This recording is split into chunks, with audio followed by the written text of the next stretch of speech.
Queridos irmãos, queridas irmãs, esta é, segundo Santo Agostinho, a vigília maior, a vigília de todas as mães. E, liturgicamente, o que de mais importante e solene nós celebramos. Todas as demais celebrações que vêm antes e que seguirão depois dela dependem. Antes para a ela nos encaminhar e depois para dela a gente fruir o bem e a bênção que Deus nos dá. E isso faz com que essa noite seja especial. Nós então celebramos as Magnalia e Mirabilia Dei, as grandezas e as maravilhas de Deus. O que é que naquela noite de Quinta-feira Santa, feita sacramento, na Sexta-feira Santa, feita a cruz, e na madrugada do domingo da Páscoa, feita a luz, o que é que nós aí colhemos? O que é que nós recebemos? Qual grandeza de Deus? Qual maravilha entre tantas que Ele nos disponibilizou? Esse conteúdo da festa da Páscoa é tão denso, tão intenso, que não cabe num dia. Por isso, a semana inteira é celebrada como um grande dia. Mas se olhar bem, nem mesmo uma semana basta para acolher e para compreender as maravilhas e as grandezas que Deus nos reservou. Porque se são de Jesus, são nossas também, porque nós somos dele, ele é nosso, logo isso nos é comum. Mas na verdade o Santo Atanásio disse, não basta uma semana, então nós precisamos 50 dias. Por isso nós celebramos esses 50 dias até o Pentecostes como que um grande domingo. E este grande domingo nos propiciará, ao longo de cada semana cronológica, apreciar e aprender um aspecto da graça, da vida, da bênção gloriosa do Senhor Jesus, para que ilumine nossa vida, regue o nosso tempo e nos acompanhe. O que é que Jesus então celebrou naquela quinta-feira? Que ele pendurou na cruz consigo na sexta-feira, para destruir o que nisso havia de mal e para fazer eruir o que naquilo havia de bom. Quando eu for levantado da terra, atrairei todos a mim. Na quinta-feira sacramentado, na sexta-feira realizado e na Páscoa glorificado. É o que nós celebramos. Quais são as maravilhas que naquele tempo o povo judeu celebrava? 4 eventos, 4 grandezas, 4 maravilhas. Primeiro, a criação do mundo. A primeira grande, espetacular intervenção de Deus. Segundo, a libertação do Egito. Outra intervenção extraordinária, que o povo por si não saberia como sobreviver, e Deus interveio. A terceira, a vinda do Messias. Quarta, a restauração do universo. Embora tendo feito bem todas as coisas, com o tempo muito do que foi bom se degenerou e ficou mal. E nós constatamos isso na criação ao nosso entorno e em nós próprios. Estas grandes maravilhas eram divididas em 2 para o povo judeu. 2 celebradas como eventos do passado na recordação. Outras 2 celebradas na esperança como futura realização. A criação e a libertação do Egito como gratidão pelo que Deus fez. A vinda do Messias e a restauração universal como a esperança da futura realização.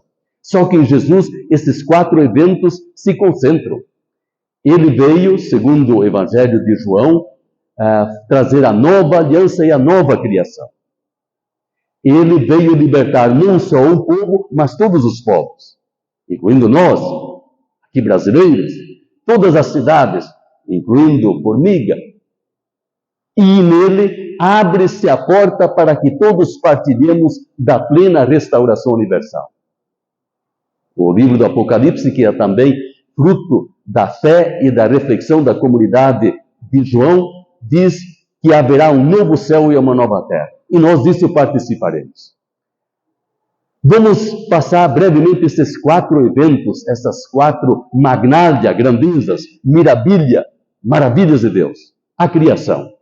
A primeira leitura de hoje, que escutamos do livro do Gênesis, capítulo 1, mostrou, de uma forma didática e poética, uma bela apresentação da criação. Deus, feita uma obra, dá uma olhada e diz: meu Deus, está tudo bom. Quando criou o homem e a mulher, a última criação, Deus não viu mais que era bom. Era muito bom. Deus se superou. Quando viu vocês, quando viu nós, meu Deus, ele falando consigo mesmo: que beleza eu fiz. Né? Então, Deus viu que era muito bom. Olhando para nós, é muito bom. Gente de bem, gente de fé, gente de amor, de esperança.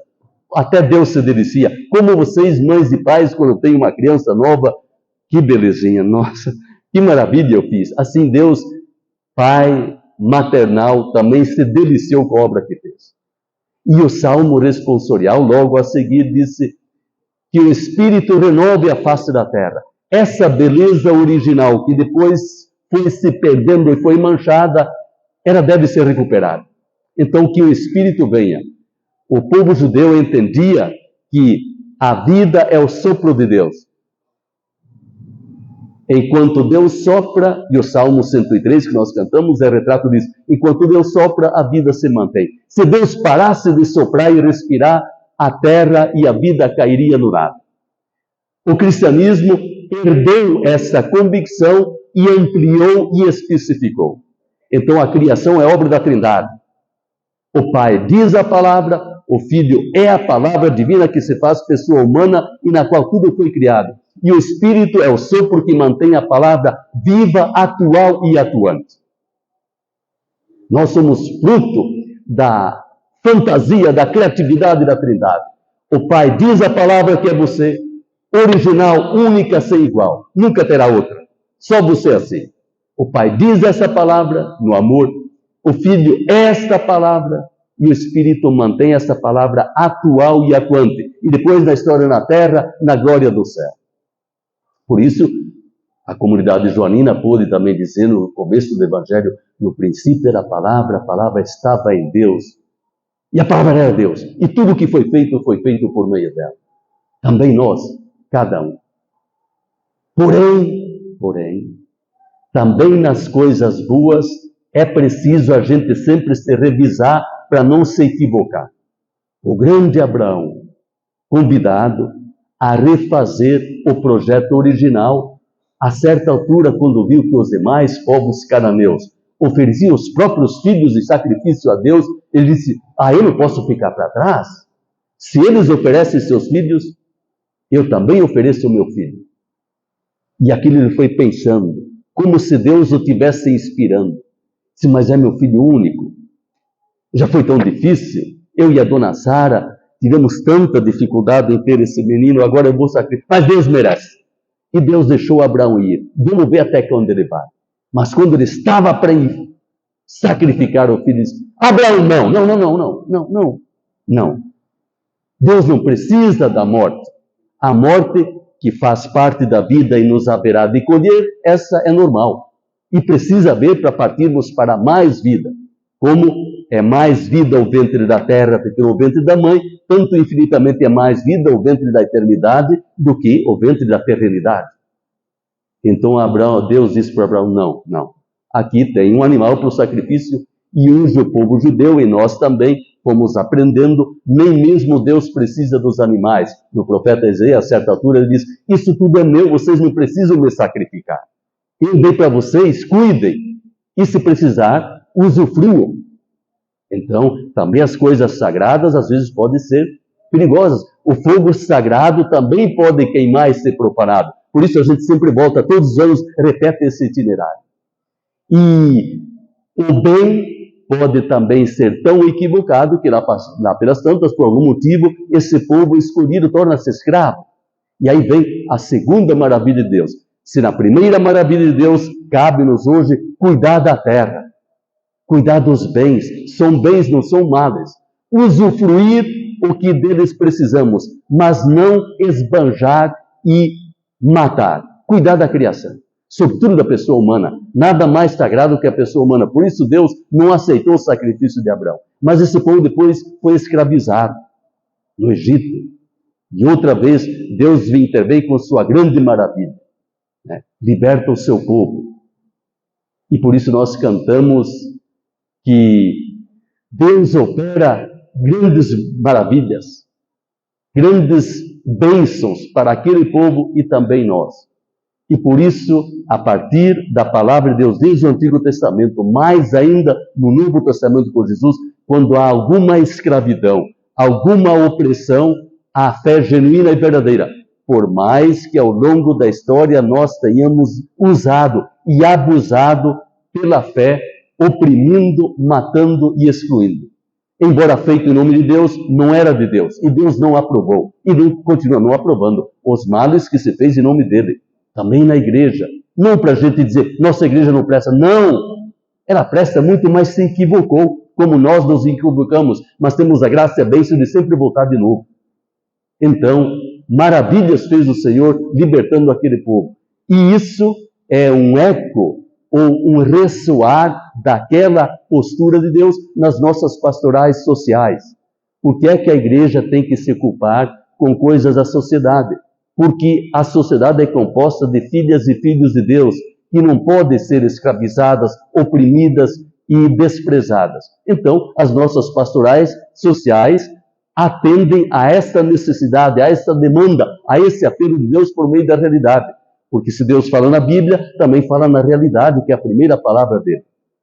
E aí nós chegamos ao ponto central dessa noite, a vinda do Messias. Poderia falar muito, mas o centro está aquilo que tantos anjos, quanto o próprio Senhor Jesus, depois, esse Messias Salvador, onde é que ele vai ser encontrado? No túmulo não, porque está ressuscitado. E tanto o anjo quanto Jesus próprio dizem, vão dizer a meus irmãos.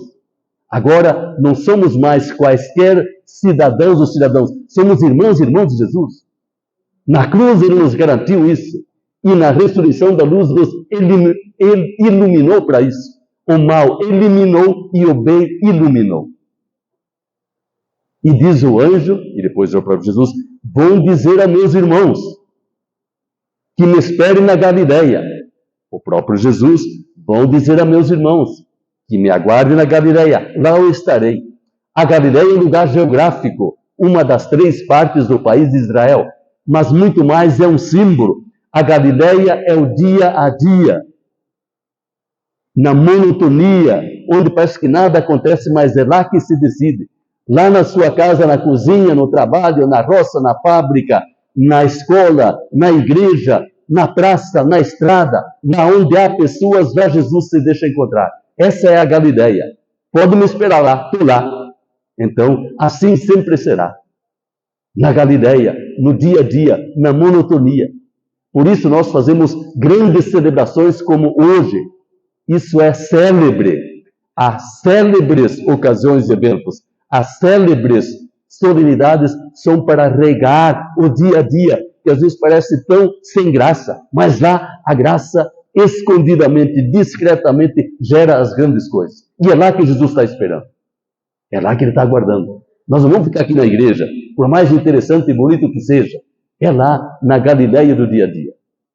E por fim, o quarto grande evento das Mirabilha e Marnália Dei é quando a morte na terra acabar, aliás, a vida na terra acabar e a morte acolher. O que é da terra, a terra vai recolher. Nós vamos ser sepultados ou cremados. Mas o que é do céu, o céu haverá de acolher. O sopro de Deus, ele vai para Deus. E no final, na restauração, tudo que é vida em Deus será reabilitado. E essa é a nossa grande esperança. E quem fala disso é a segunda leitura de hoje. Nós vemos no capítulo 6 de Romanos, escutamos que quem participa da vida de Cristo, no seu dia a dia, pelo discipulado aprendiz e pelo testemunho missionário, e morre ao pecado, vai ressuscitando para a graça. E a gente poderia acrescentar o versículo 11 do capítulo 8. Aqueles que creem em Jesus, mas não só os que creem como nós cremos, todos que vão pela consciência, pela seriedade.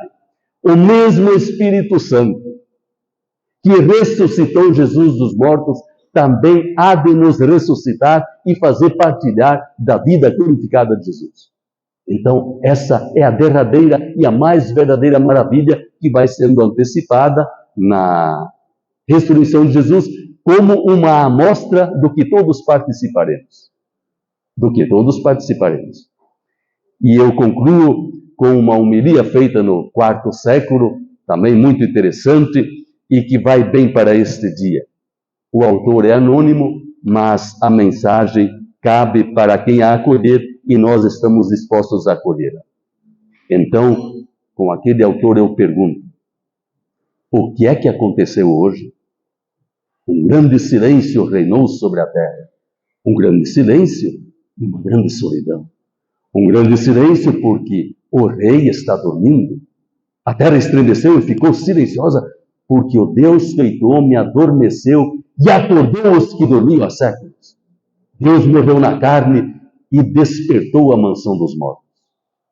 Ele vai, antes de tudo, à procura de Adão, nosso primeiro pai, a primeira ovelha perdida. Faz questão de visitar os que estão mergulhados nas trevas e na sombra da morte. Deus Pai e o seu Filho vão ao encontro de Adão e Eva, cativos, agora libertos do sofrimento. O Senhor entrou onde eles estavam, levando das suas mãos a arma da cruz vitoriosa. Quando Adão, nosso primeiro pai, ouviu, exclamou para todos os demais, batendo no peito e cheio de admiração: o meu Senhor está no meio de nós. E Cristo respondeu a Adão e com teu espírito também, e tomando pela mão disse: acorda, tu que dormes, levanta-te dentre os mortos, e eu, o Cristo, te iluminarei. Eu sou o teu Deus, que por tua causa me tornei teu filho, por ti e por aqueles que nasceram de ti. Agora eu digo, e com todo o meu poder ordeno aos que estavam na prisão da morte: saí, e aos que jaziam nas trevas, vinde para a luz, e aos entorpecidos, levantai-vos. Eu te ordeno, acorda, tu que dormes, porque não te criei para permaneceres na mansão dos mortos. Levanta-te dentre os mortos, eu sou a vida dos mortos. Levanta-te, obra das minhas mãos. Levanta-te, ó minha imagem, tu que foste criado à minha semelhança. Levanta-te, saiamos daqui, aqui não é lugar para nós. Tu em mim e eu em ti, somos uma como só e indivisível pessoa. Por ti, eu, o teu Deus, me tornei teu filho, e por ti, eu, o Senhor, tomei a tua condição de escravo. Por ti, eu que habito no mais alto dos céus, desci à terra e fui até mesmo sepultado debaixo da terra. Por ti, feito homem, tornei-me como alguém sem apoio, abandonado entre os mortos. Por ti, que deixaste o jardim do paraíso, ao sair de um jardim, ou do Calvário, ou das oliveiras, eu fui entregue aos judeus. E no outro jardim, o do Calvário, eu fui crucificado, morto e assassinado. Vê em meu rosto os escarros que por ti recebi para restituir-te o sopro da vida original. Vê na minha face as bofetadas que eu levei para restaurar, conforme a minha imagem, a tua beleza que foi corrompida. Vê em minhas costas as marcas dos açoites que suportei por ti para retirar dos teus ombros o peso dos pecados. Vê minhas mãos fortemente pregadas à árvore da cruz por causa de ti. Tu que outrora estendeste levianamente as tuas mãos para a árvore que não devias, porque te faria mal, e não era da tua alçada. Adormeci na cruz, e por tua causa a lança penetrou no meu lado, como Eva surgiu do teu lado, ao adormeceres no paraíso.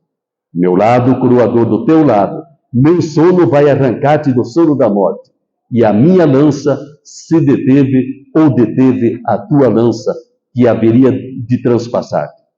Levanta-te, vamos daqui.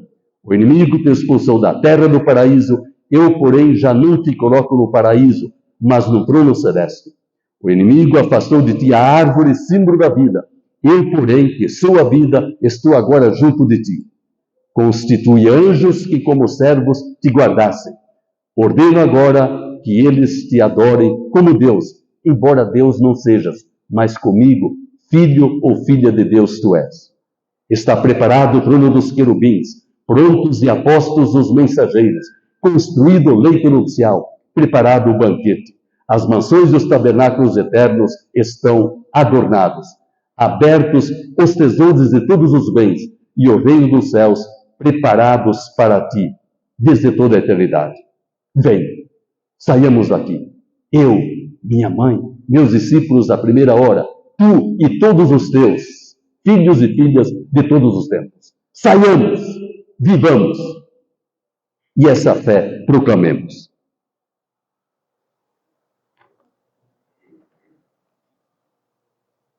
Em alguns instantes de silêncio, vamos acolher essas múltiplas palavras e depois vamos nos renovar na fé pela qual nos reunimos e pela qual continuamos.